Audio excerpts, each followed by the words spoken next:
Y la amiga de mi esposa me dice, no, pero ponete a vender en los buses. Y yo, no, yo ese servicio no lo hago, a mí me da pena eso. No, pero hacerlo. Y yo, no, yo eso no lo hago. Yo me despedí de mi esposa y me fui para...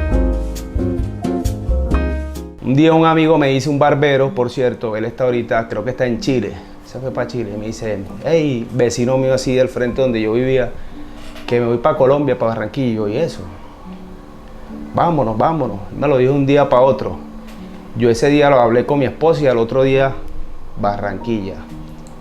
O sea, saliendo marcado y marcado. Sí, una decisión de una. Yo llegué a Barranquilla, a él lo recibieron, llegué a una residencia, una zona que yo ni conocía. Primera vez que yo llegaba a Colombia, pues, a Barranquilla, y me recuerdo que fue en la zona Cachacal.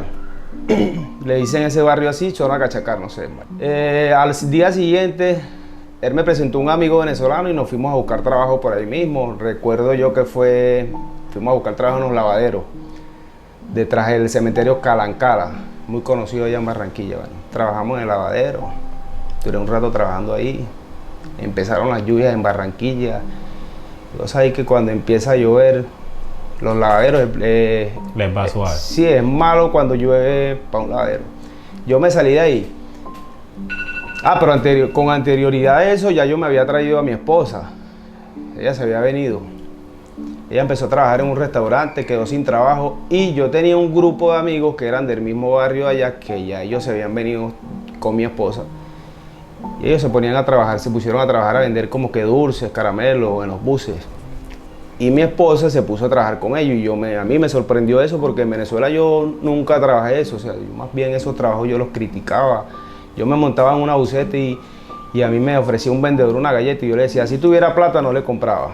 O sea, yo veía eso como que no, eso es para droga, eso es para vicio y para qué va a estar uno apoyando eso. Y en Barranquilla, cuando mi esposa se pone a trabajar con una amiga en los buses, yo me quedé sin empleo, sin trabajo. Yo estaba desesperado porque los niños míos en Venezuela ponen trabajo y uno se desanima cuando uno ve a la mujer de uno trabajando y uno no hacer nada. Y dice, que lo está manteniendo.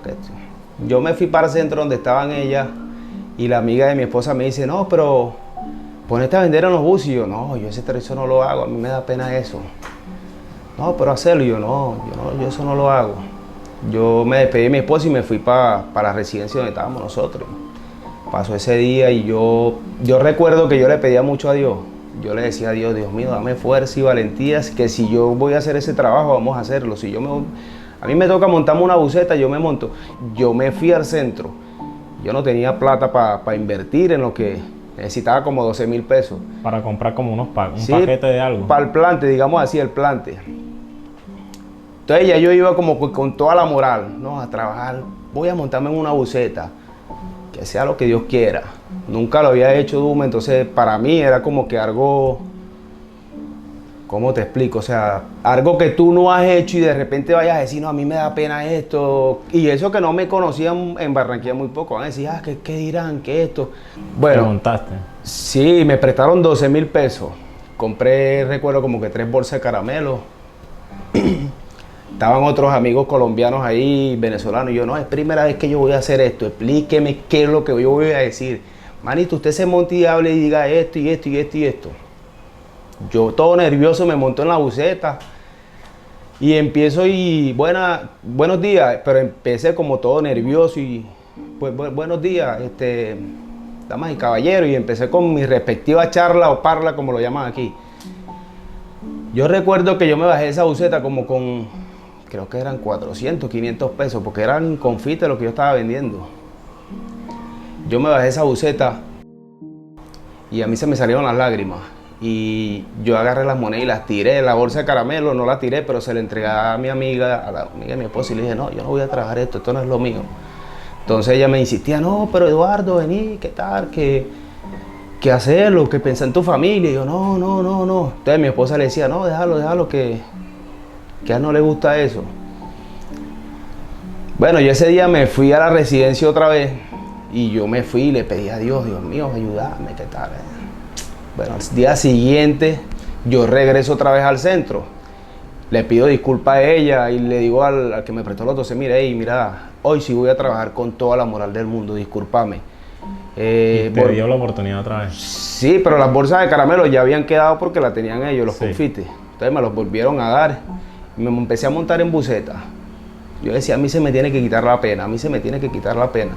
Entonces yo llegaba y me montaba en una buseta y eso era, yo causaba como que risa. Entonces yo me le fui metiendo así a la gente y que, buenas tardes, ¿cómo están ustedes, damas y caballeros? Entonces yo veía que nadie hablaba y yo decía, yo me echaba a reír y decía, gracias por eso, buenas tardes. Entonces la gente ahí se echaba a reír y yo decía, por aquí es que uno se le mete, con un poquito de humor, de picante. Bueno, damas y caballeros, buenas tardes, ¿cómo están ustedes? Mucho gusto. Me presentaba, decía, mire, estoy ofreciendo estos productos. Y me fui perdiendo el miedo.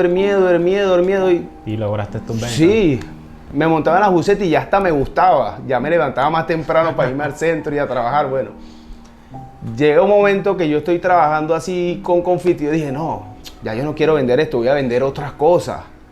Y eso me compré una cesta, me compré otras galletas, otras vainas ahí. Y todos los demás vendían confite y yo vendía galletas. Y con galletas me iba mejor. Entonces vine y empecé a averiguar la ruta de la buseta. Y empecé a trabajar una ruta a la Universidad del Atlántico de Barranquilla. Y hacía esa ruta.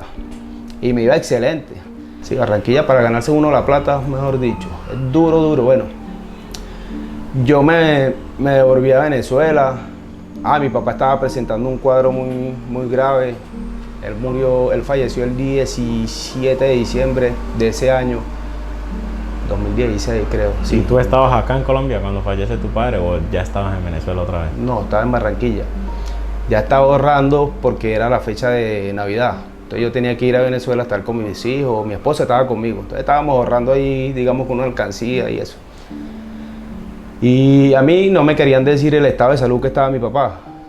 Y una hermana mía que hoy está aquí ahorita conmigo en apartado, ella tiene aquí también sus hijos y vaina, pero ella vive aparte.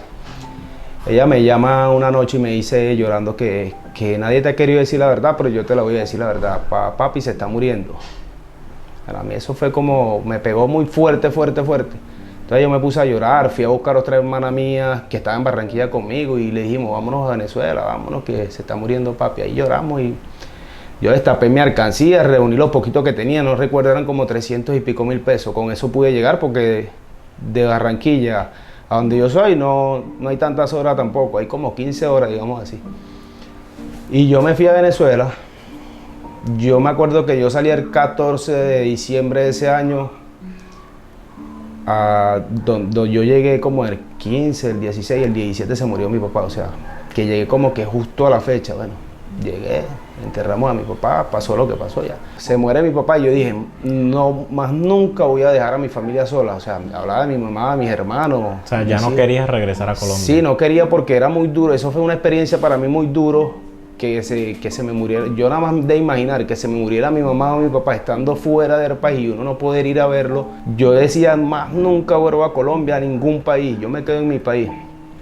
Pasó el siguiente año, yo salí de Venezuela. Recuerdo que fue como en enero del siguiente año. Me puse a trabajar, pero otro tipo de cosas que hacía. Ya no llegué a Barranquilla. Conocí unas personas y empezamos a trabajar así, viajando. Viajando, vendiendo... De puerta en puerta, vendiendo galletas, otros productos. Ya. Pero éramos un grupo de venezolanos y habían unos que otros colombianos que trabajan con nosotros. Entonces estábamos como que era en Medellín. Estábamos en Medellín y él me dice, vámonos apartado. Y yo, pero ¿cuántas horas hay de viaje de aquí? No, como 7, 8 horas, listo, vámonos. Llegamos apartado una noche, al otro día, como a las 10 de la mañana empezamos a trabajar y nos fue de maravilla, excelente. Como que esta es la tierra que bota leche y miel, decíamos nosotros.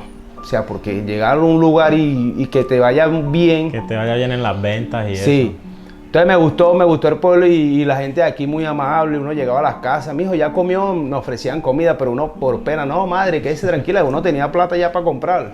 Ya yo estaba hablando con mi esposa para traer, porque yo la segunda vez que salí yo no me traje a mi esposa, yo dejé a mis hijos allá con ella y ya yo estaba ya como que organizando eso para traérmelo, porque ya yo eso era plata y plata que uno mandaba para allá y yo veía, no, pero si lo que hago aquí lo puedo tenerlos a ellos aquí y ya pago un arriendo, servicio y no mando plata para allá, digamos así. Así en ese tiempo que estuve aquí como 15, 20 días, conocí varias personas. Conocí una señora que se llama Marta. Yo le comenté, no, que me voy a traer a mi esposa, que le estaba preguntando era de un arriendo, que si no conocía de una casita, un apartamento que estuvieran arrendando, y ella me habló de uno. Entonces estaban como que organizando un apartamento, pero ya yo tenía la plata para arrendar, pero no tenía que esperar que lo terminara. Entonces esa señora, a mí, sin conocerme, ella me dice a mí, pero Eduardo, venga, si quiere, mande a traer a su familia. Y yo le presto una habitación de aquí de mi casa, y cuando termine en el apartamento, porque el apartamento era de un familiar de ella, usted se pasa. Y, ay, pero es que a mí me da pena. Y bueno, llegamos a un acuerdo que sí, yo me traje a mi familia, ella me prestó una habitación y nos mudamos a ese apartamento. Llegamos ahí sin nada, no teníamos nada, pero ahí poco a poco uno fue consiguiendo todo. Sí, obteniendo las cosas. De ahí dejé de hacer lo que estaba haciendo, trabajé un tiempo construcción, pero yo tenía como que mi visión era otra, y yo decía, no, pero es que yo no quiero trabajarle a otra persona, yo quiero emprender y tener lo mío. Y yo me interesé a mí siempre me ha interesado eso, los celulares. Y aquí en apartado nada más que había un solo carrito de eso. No de había. los que venden los virus templados. Sí, no, ni en Turbo, ni Carepa, ni Chigorodó, Bajirat, ni Coclin, ni no habían carros de eso en ningún lado, nada más había uno solo. Pues yo saco mi carrito también, ya era el segundo, y un cuñado mío saca el de él, ya habíamos 3 apenas. Bueno, seguimos trabajando, nos iba bien, gracias a Dios. Se metió la pandemia y yo dije, bueno, aquí nos va a ir a nosotros pesado. Y no, eso nos fue de maravilla. Nosotros en pandemia nos fue bien, gracias a Dios. La gente, como había mucha gente que no estaba trabajando, entonces eso se vendía todo, auriculares, el cargador, que si el vidrio, que si esto. Y a nosotros nos fue bien. Entonces yo con esos recursos, yo me compré una moto, digamos. Fue la primera moto que yo tuve aquí. Y pasó la pandemia y ya estaban como que dejando trabajar, y yo monté un negocio de celulares, pues. Sí, fue en sociedad, sí, pero con un amigo, digamos. Un amigo que es técnico también, y hoy en día está operativo, está habilitado. Para los que quieran ir, queda ubicado ahí en San Fernando. Mucha gente me conoce, tengo buenos clientes y siempre trato de hacer el bien. O sea, si vendo un celular, venderlo en el mejor estado que esté y darle su garantía, esto y aquello. Y eso es lo que me dedico yo, manito. Mira, de mi historia, ¿no? De vendedor de buceta a tener un negocio aquí en apartado, digamos. Un local comercial. Sí, un local comercial y registrado en la Cámara de Comercio y todo, digamos. Entonces, a veces uno se pone a pensar de que tiene cualquier trabajo y uno se queja de la vida, y uno no tiene que quejarse. Ahí es que tirar para adelante. Sí, tirar para adelante, que en cualquier momento llega la bendición.